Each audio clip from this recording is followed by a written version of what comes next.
Good morning friends, welcome to the prelims booster session. आज का पहला टॉपिक है global multi dimensional poverty index 2022।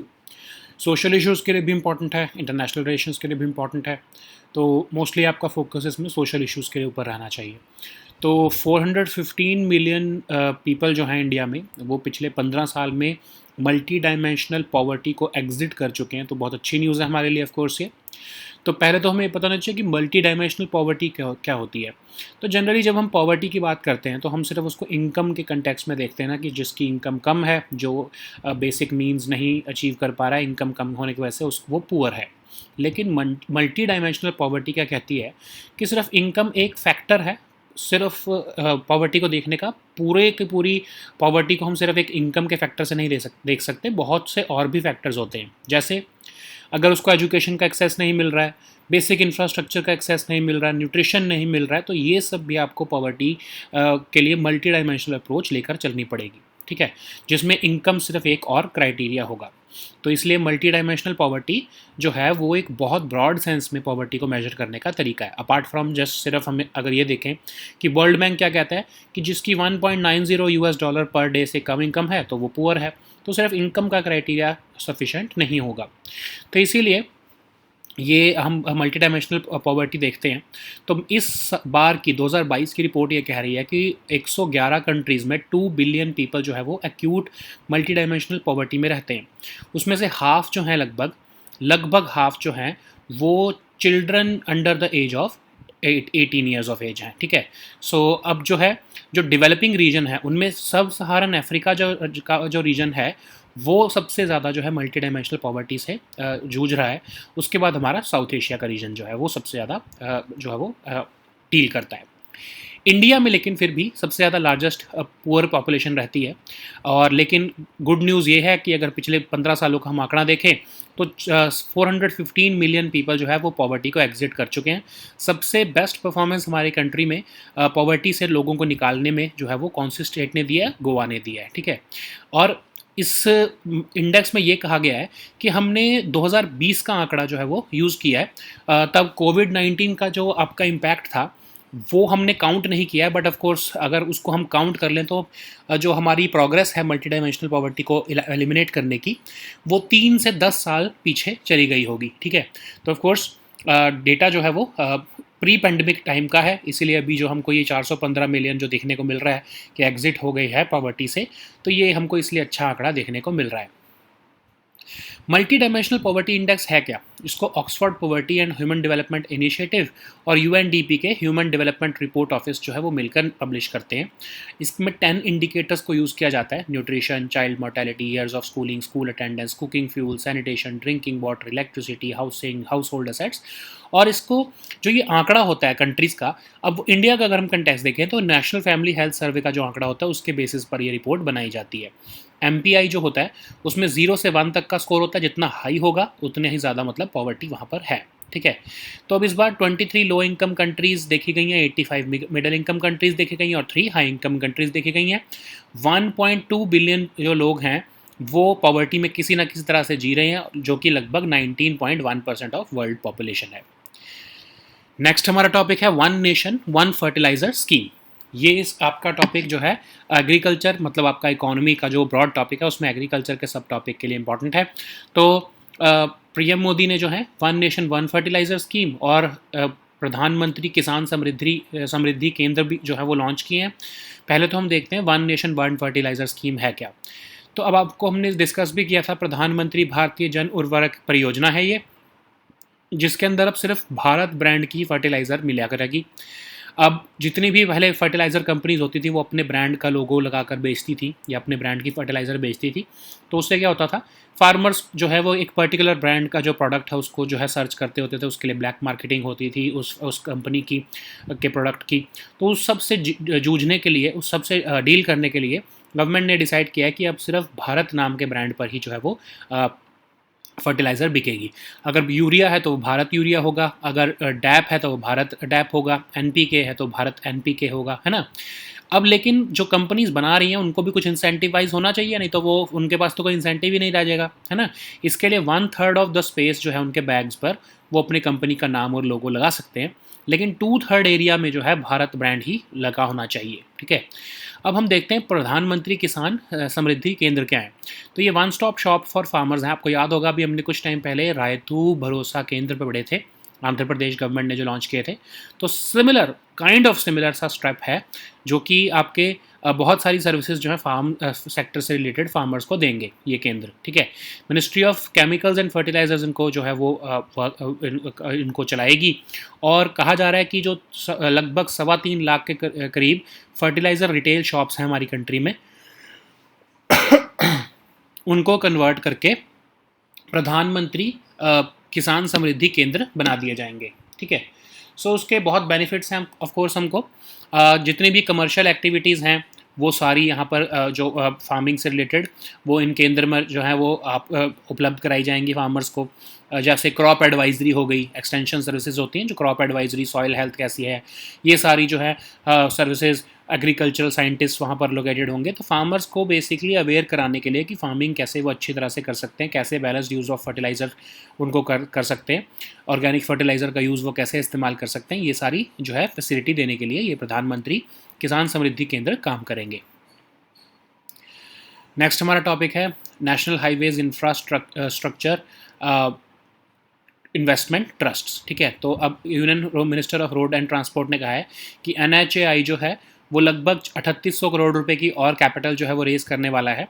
और जो ये बॉन्ड्स होंगे या जिनको आप जो है आप डिबेंचर्स के, नॉन कन्वर्टेबल डिबेंचर्स के केस भी कह सकते हो। बेसिकली ये एक तरह से वो आपके जो म्यूचुअल फंड्स होते हैं जैसे वैसे होंगे, और इनको BSE और NSE पे भी लिस्ट किया जाएगा। तो ये इंफ्रास्ट्रक्चर इन्वेस्टमेंट ट्रस्ट जो होंगे ये national highway authority of India जो है लॉन्च करेगी, और इसको जो है इंडियन ट्रस्ट एक्ट के अंदर और सेबी की रेगुलेशन के अंदर जो है लॉन्च किया जाएगा, ठीक है। तो इंफ्रास्ट्रक्चर इन्वेस्टमेंट ट्रस्ट होते क्या हैं? बेसिकली आपके जैसे म्यूचुअल फंड्स होते हैं वैसे ही होते हैं ये। इसमें क्या होता है कि जो कंप्लीटेड या फिर revenue generating infrastructure projects already चल रहे हैं उनमें पैसा इकट्ठा करके पूरी इन्वेस्टमेंट को पूल किया जाता है और उसके अंदर लगाया जाता है ताकि वो इनकम जनरेट करके दें, ठीक है। सो ऑफ कोर्स NHAI जो अगर ऐसा करेगी तो उसके लिए इनकम जनरेट होगी। NHAI इस केस में जो है वो स्पॉन्सर या फिर प्रमोटर बन जाएगी, है ना। तो भी जो आपके म्यूचुअल फंड्स में जैसे होता है कि एक ट्रस्टी होता है, स्पॉन्सर होता है, इन्वेस्टमेंट मैनेजर होता है और प्रोजेक्ट मैनेजर होता है, वैसे ही इसमें इंफ्रास्ट्रक्चर इन्वेस्टमेंट ट्रस्ट में भी होता है, ठीक है। ट्रस्टी कौन होता है? सेबी द्वारा एक सर्टिफाइड एक ऐसा ऑर्गेनाइजेशन जो कि उस म्यूचुअल फंड की, जैसे इस केस में इनविट्स की जो है परफॉर्मेंस को जो है वो इंस्पेक्ट करेगी। स्पॉन्सर्स कौन होते हैं? जो कि कंपनी जो भी प्रमोट कर रही है उस म्यूचुअल फंड को, या फिर इस केस में NHAI जो होगी उसके जो प्रमोटर्स होंगे वो स्पॉन्सर्स होंगे, ठीक है। नेक्स्ट हमारा टॉपिक है इंटरनेशनल सोलर अलायंस। इन्वायरमेंट के लिए टॉपिक के लिए इंपॉर्टेंट है। 5th assembly of international solar alliance जो है वो इनाग्रेट की गई है मिनिस्टर ऑफ पावर द्वारा। अब आपको पता है कि Republic of India, government of India rather जो है वो प्रेसिडेंट होती है इंटरनेशनल सोलर अलायंस की, और गवर्नमेंट ऑफ फ्रांस जो है वो को प्रेसिडेंट होती है, क्योंकि इन दोनों ने मिलकर ही इस इनिशिएटिव को लॉन्च किया था 2015 में। तो PM मोदी ने, और उस टाइम पर प्रेसिडेंट ऑफ फ्रांस जो थे नवंबर 2015 में फ्रैंकोआ होलैंड, उन्होंने मिलकर जो है वो पेरिस में इंटरनेशनल सोलर अलायंस को लॉन्च किया था जब COP21 हो रही थी। तो मोटिव ये था कि जो 121 सोलर रिसोर्स रिच कंट्रीज़ हैं जो कि ट्रॉपिक ऑफ कैंसर और ट्रॉपिक ऑफ कैप्रिकॉर्न के बीच में फुली या फिर पार्शली आती हैं, उनको इससे जोड़ा जाए और उसके बेसिस पर जो है इंटरनेशनल सोलर अलायंस बनाया जाए, जिसमें फंडिंग हो गया, रिसर्च हो गया, ऐसी चीज़ें जो हैं जो भी सोलर आपकी एनर्जी से रिलेटेड चीज़ें हैं उन सबको जो है वो आपस में उसके लिए कोऑपरेशन किया जा सके। तो गवर्नमेंट ऑफ इंडिया ने 5 एकड़ ऑफ लैंड जो है वो गुरुग्राम में NICSE के कैंपस पर अलॉट किया। 160 करोड़ का सम भी दिया ताकि इसका हेडक्वार्टर बन सके। और रिसेंटली अभी नेपाल ने भी इस ISA को ज्वाइन किया, तो टोटल मेंबरशिप अब 105 हो चुकी है। टोटल 121 कंट्रीज़ हैं, तो मतलब लगभग 17 कंट्रीज़ अभी ऐसी हैं जिन्होंने इंटरनेशनल सोलर अलायंस को जो है वो ज्वाइन नहीं किया है। बट ऑफ कोर्स गवर्नमेंट जो इंटरनेशनल सोलर अलायंस ने ये भी कहा था कि आने वाले टाइम में हम इसको ओपन कर देंगे सारी कंट्रीज़ के लिए, सिर्फ ट्रॉपिक ऑफ कैंसर और ट्रॉपिक ऑफ कैप्रिकॉर्न के बीच की कंट्रीज़ ही नहीं, सारी कंट्रीज़ इसको ज्वाइन कर पाएंगी। नेक्स्ट हमारा टॉपिक है ग्रीन क्रैकर्स, इन्वायरमेंटल टॉपिक के लिए इंपॉर्टेंट है। तो अभी जो है सुप्रीम कोर्ट के ऑर्डर्स के बाद ग्रीन फायर क्रैकर्स ही सिर्फ जो है वो दिवाली पर जो है वो बेचे जाएंगे और यूज़ कर किए जा सकेंगे। तो ग्रीन क्रैकर्स होते क्या हैं? लो एमिशन क्रैकर्स होते हैं। इसमें हार्मफुल केमिकल्स जैसे sulphur, nitrates, arsenic, magnesium, sodium, lead और बेरियम जो है वो नहीं होते हैं।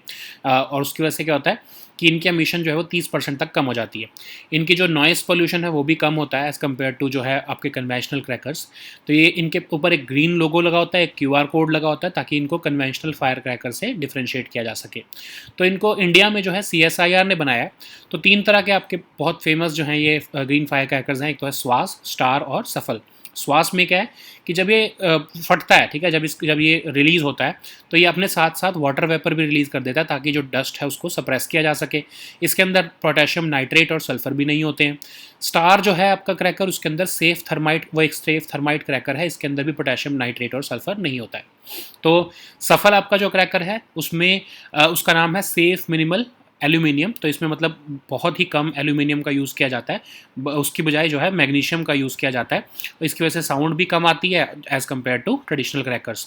तो जो कन्वेंशनल फायर क्रैकर्स हैं उसमें चारकोल या फिर थर्माइट का कॉम्बिनेशन यूज़ किया जाता है और ऑक्सीडाइजिंग एजेंट्स जो हैं वो एज ए कॉम्बिनेशन यूज़ किए जाते हैं, जैसे nitrates, sulphur agents, colouring agents.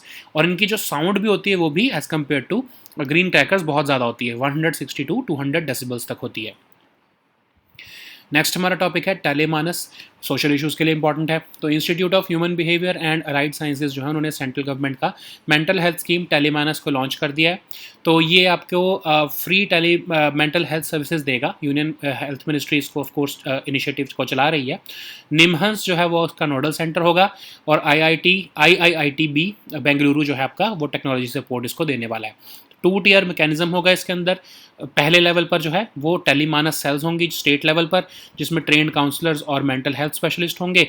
Tier 2 level पर जो है वो directly district mental health programme के स्पेशलिस्ट जो है उसको ज्वाइन करेंगे, ताकि जो है वो डायरेक्ट केयर दी जा सके उन लोगों को जिनको ज़्यादा ज़रूरत है। ठीक है, तो मतलब जो टियर 2 पर लेवल पर पहुंच जाएंगे, जो इस सिस्टम को अवेल करते हैं उनको, उनके ही डिस्ट्रिक्ट लेवल का जो है स्पेशलिस्ट जो है वो केयर देंगे। ठीक है, तो अभी 5 रीजनल कोऑर्डिनेशन सेंटर्स बनाए जा चुके हैं लगभग 51 स्टेट और यूटीज़ के साथ मिलकर। और ऐसे ही एक ई मानस भी एक प्लेटफॉर्म था, उसी के ही बेसिस पर ये टेलीमानस भी शुरू किया गया। ई मानस जो है वो कर्नाटका गवर्नमेंट ने शुरू किया था फर्स्ट कोविड की वेव के टाइम पर, ताकि टेली काउंसलिंग दी जा सके जो लोग स्ट्रेस से जूझ रहे थे पैंडमिक और लॉकडाउन की वजह से। नेक्स्ट हमारा टॉपिक है अनुभव पोर्टल, आपके गवर्नेंस के टॉपिक के लिए इंपॉर्टेंट है। तो union minister for personnel public grievances and pensions जो है उन्होंने इंटीग्रेटेड पेंशनर्स पोर्टल, एक सिंगल विंडो जो है प्लेटफॉर्म लॉन्च किया है अनुभव अवार्ड सेरेमनी में। तो हमारे लिए इससे ज़्यादा ये इंपॉर्टेंट है कि अनुभव पोर्टल क्या है।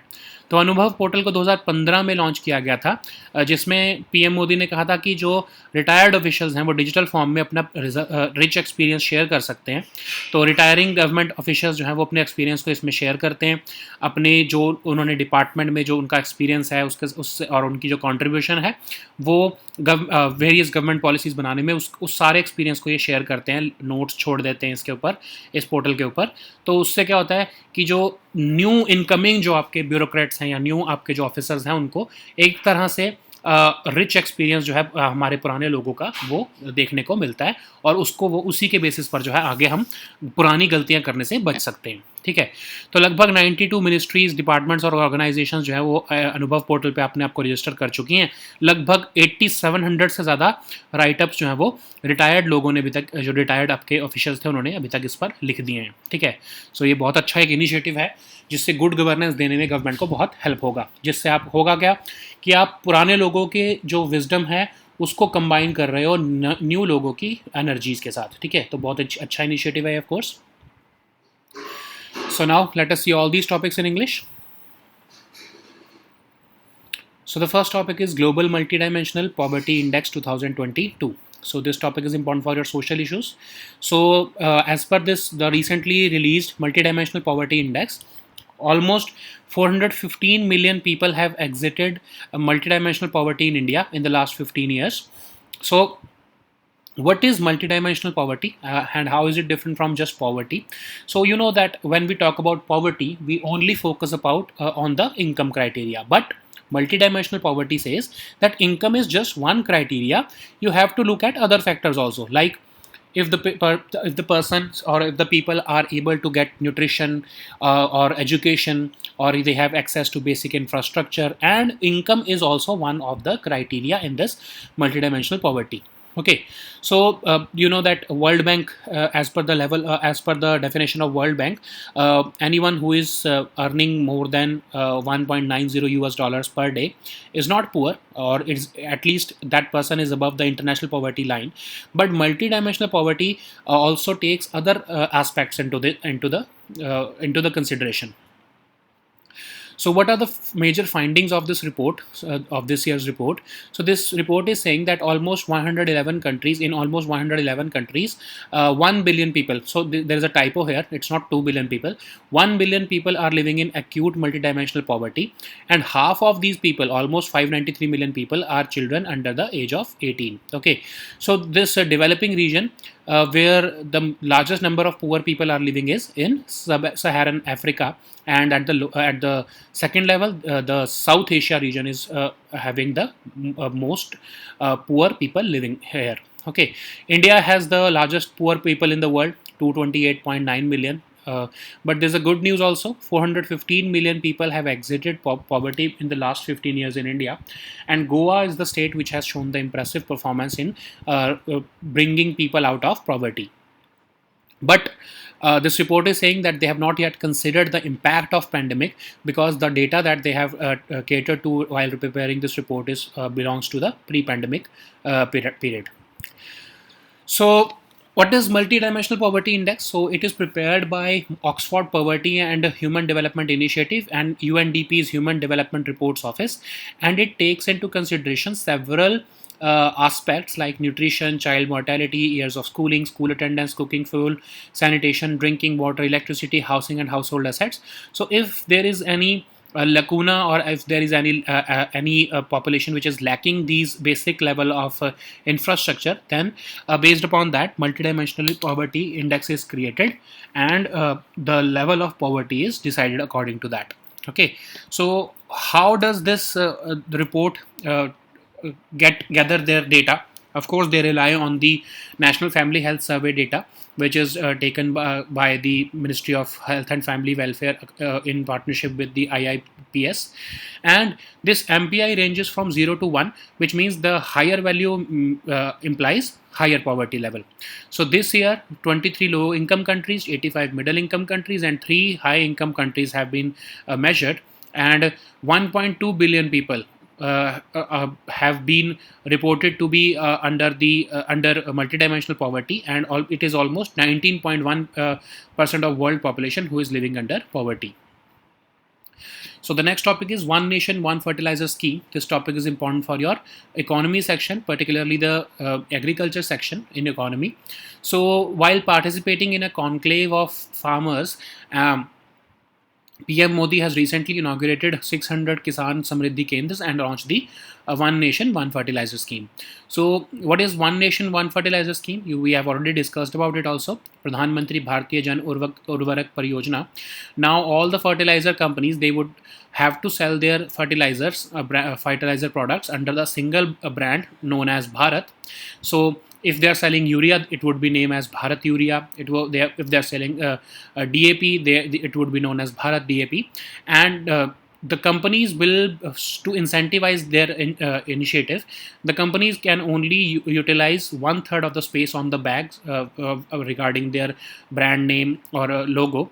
But the 2/3 of the space would have to be would have to feature the Bharat logo or PM BJP logo. Okay, so the aim is to bring uniformity in fertilizer brands. So what was happening earlier is that, let's suppose that ABC brand of fertilizer is very famous, so farmers go for only that particular brand, which leads to black marketing, increased prices, etc. So instead of focusing upon, so basically the aim is to bring uniformity in the fertilizer brands. So that's why this Bharat brand has been launched. So what is PM Kisan Samriddhi Kendras? You have already discussed. We have already discussed about the Raitu Bharosa Kendras of the Andhra Pradesh government. So similarly, on similar lines, PM Kisan Samriddhi Kendras have also been launched, which will be one-stop shop for farmers who can buy their products and avail multiple services related to the farm sector here. These Kendras will be working under the Ministry of Chemicals and Fertilizers. Government has an aim to convert more than 3.3 lakh fertilizer retail shops in the country into PMKSK, and they will be providing all commercial activities in these kendras, and all extension services like crop advisory etc. will also be given to the farmer beneficiaries. And the aim is to create awareness among farmers about balanced use of fertilizers and to shift them towards organic fertilizers and micronutrients. So the next topic is NHAI Infrastructure Investment Trust. So this topic is important for your economy section. So as per the Union Minister for Road Transport and Highways, National Highways Authority of India is going to launch this infra investment trust, so that they can raise almost 3,800 crore rupees additionally. And these bonds will also be listed on BSC and NSE for the benefit of investors and to motivate them to invest in them.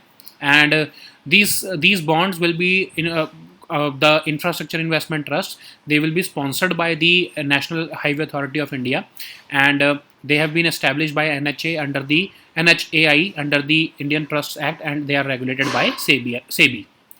So what are InvITs? So InvITs are basically institutions which are similar to mutual funds, where you pool investments from various investors and then invest it into completed or revenue generating infrastructure projects, so that it can generate return for the investors. So like mutual funds, these InvITs will also be structured like them, and they will also have a trustee, sponsor, investment manager, and project manager. So trustee of this fund or of this bond will be certified by SEBI, and this trustee would be inspecting the performance of this bond. And sponsors are the promoters. In this case, NHAI would be the sponsor, and they would be basically setting up this InvIT. So the next topic is International Solar Alliance. This topic is important for your environment section. So 5th Assembly of International Solar Alliance has been inaugurated by Minister of Power, who is also the president of this International Solar Alliance as per his official capacity. And you know that India is holding the office of the president of ISA Assembly, and Government of France is the co-president, because both of them launched this initiative in 2015 in Paris during COP21. So this International Solar Alliance is a conference, it's an alliance of 121 solar resource rich countries who lie fully or partially between the Tropic of Cancer and Tropic of Capricorn. And later on, of course, ISA charter was also amended to throw open the membership of International Solar Alliance to all the countries of the globe. And because India is leading this, so that's why the headquarter of ISA is located in India, and the government of India allocated almost 5 acres of land to the ISA in NISE campus of Gurugram. And with 160 crore rupees, we also inaugurated the building infrastructure for ISA. Recently, Nepal has joined this initiative, and now the total membership stands at 105. So the next topic is green crackers. So this topic is also important for the environment section. So as per the Supreme Court orders, only green firecrackers will be sold in Delhi for this Diwali. What are green firecrackers? Of course, they are low emission crackers, and they are free from harmful chemicals like sulfur, nitrates, arsenic, etc. They also emit less noise as compared to conventional firecrackers. They can be differentiated from conventional firecrackers using or by seeing the green logo and the QR code. They are developed by CSIR. So these are the 3 types of firecrackers, green crackers. First is SWAS. So SWAS is a kind of a green firecracker, which when releases, it also releases water vapor in the air, so that the water vapor can suppress the dust that is emitted from this firecracker. Similarly, there is another one called STAR. STAR is a safe thermite cracker.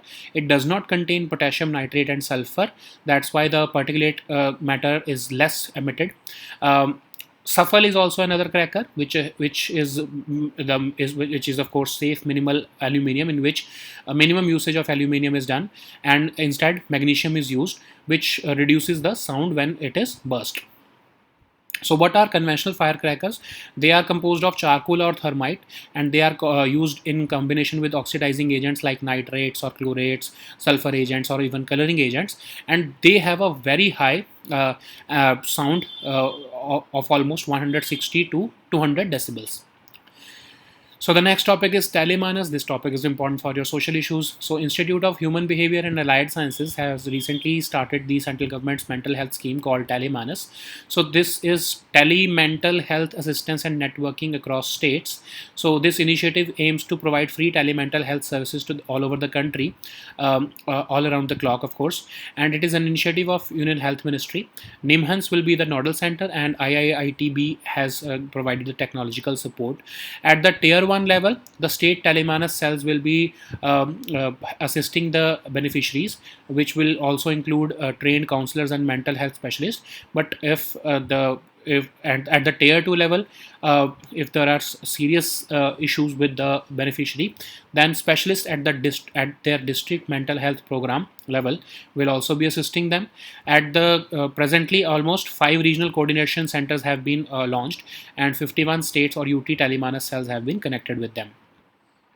So this is an initiative of the central government, but there was an initiative of Karnataka government during the COVID-19 era, because people were suffering through stress of the pandemic and lockdown. The Karnataka government launched this telecounseling program called eManas, and based upon that, this telemanas scheme has been launched by the central government now. So the next topic is Anubhav portal. This topic is important for your governance section. So Union Minister for Personal Public Grievances and Pensions has launched this integrated pensioners portal, and he launched this portal during his address to the Anubhav Awards ceremony.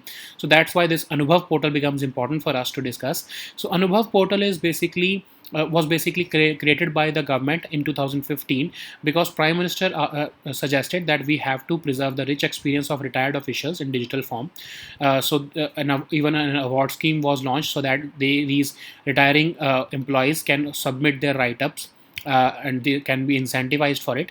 So basically, this platform allows retiring government officials so that they can share their experience, which they have gained while working in different ministries or departments of the government. So basically, they will convey their information regarding their contribution to the government, and this will breed the culture of leaving notes by retirees. And basically, we will be going to combine the wisdom of the old and with the energies of the new. Okay, so almost 92 ministries, departments, or organizations have registered themselves on this Anubhav portal, and almost 8,700 plus write-ups have been published on this portal as of 30th September this year. Okay, so these were our topics for today. We'll meet next time with new topics. Until then, goodbye and take care.